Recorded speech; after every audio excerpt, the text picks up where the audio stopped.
Meie koostöö põhimõtted Gerdiga said eelmisel aastal kirja pandud raamatusse Võimalik. Nüüd on sellest möödas pool aastat.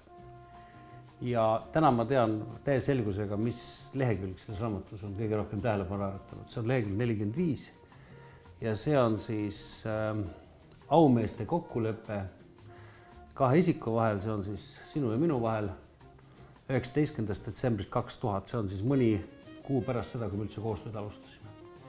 Ja see puudutab dopingut. Ja ta on koledas eesti keeles kirjutatud, aga mõte tuleb päris hästi välja. Lähtudes sellest, et Raul Rebane hindab kõrgelt ausa spordi põhimõtteid, Raul Rebane peab võimalikuks spordis tipptulemuste saavutamist ilma keelatud ainete kasutamiseta ja usub, et ausa spordireeglite järgimine annab sportlasele suure psühholoogilise eelise võrreldes teistega, siis lähtuvalt eelöeldust Gerd kohustub mitte tarvitama spordis keelatud aineid, sellele isegi mitte mõtlema, see on nii vahvasti kirjas siin. Käesoleva kokkuleppe murdmisel Gerd Kanteri poolt katkeb koostöö samal sekundil ja edaspidisel omavahelisel suhtlemisel ei tarvitata enam sõna au. Ma olin tol hetkel nagu, ma uskusin kõike ja samas ma olin enda võimetes väga kindel, et ma ei näinud nagu põhjust, et ma peaks nagu sellist otseteed leidma. Selge see, et eks me kõik tahaksime ju saavutada midagi kohe ja praegu, aga kuna ma olin selline hiline alustaja, siis mulle tundus, et tegelikult kõik on võimalik ja ma ei näinud, et tõesti, et need mingisugused abivahendid peaks minu nagu teed kiirendama, et ma olin nagu kuidagi selles mõttes kuidagi niivõrd energiat täis ja ma tõesti ei otsinud selliseid nagu kiireid teid, et ja tundus ka kuidagi selles mõttes tõesti, nagu sa ütlesid, et selline, olgu see siis nagu varastamine või mis iganes, et tegelikult ju tõesti, kui sa midagi saavutad, siis tegelikult, kui läheb natuke aega mööda ja selgub, et see ikka asi ei olnud päris nii, siis see ei tundunud kuidagi õige ja ma arvan, et siin kindlasti ka see kodune kasvatus oli see, mis neid põhimõtteid toetas.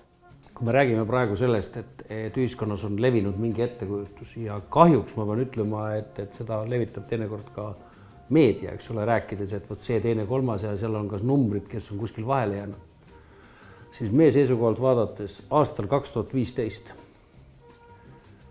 arutada üldse teemat, et võiks üritada mingisuguseid kõverad teid pidi saavutada spordis tipptulemusi, see tundub mulle täiesti absurdne. See tundub mulle nii absurdne, et ma tahaks ka öelda vastupidiselt paljudele arvamusele, et sport nagu suures osas on must ja seal on enamik, ma ei tea, teeb midagi. Minu sügava veendumuse järgi näiteks Eesti sport juba väga-väga pikka aega on valdavas enamikus väga puhas. Sportlaste siseringides enam ammu ei toimu seda vestlust, et midagi tuleks teha. Lisaks takkatippu see, kes midagi teeb, jääb vahele, siis tegelikult su elu on läbi. Need riskid on kohutavalt suured, sa ei ole enam mitte keegi. Mõni aeg tagasi, võib-olla 20 aastat tagasi vaadata, et ebameeldivus. Et pole probleem, olen 2 aastat ära, tulen tagasi. Täna, kuhu sa tuled? Sa pole enam mitte keegi, see tegelikult on juba, ühiskond on moraalis selle niivõrd hukka mõistnud, et isegi rääkida sellest mulle tundub väga veider olevat.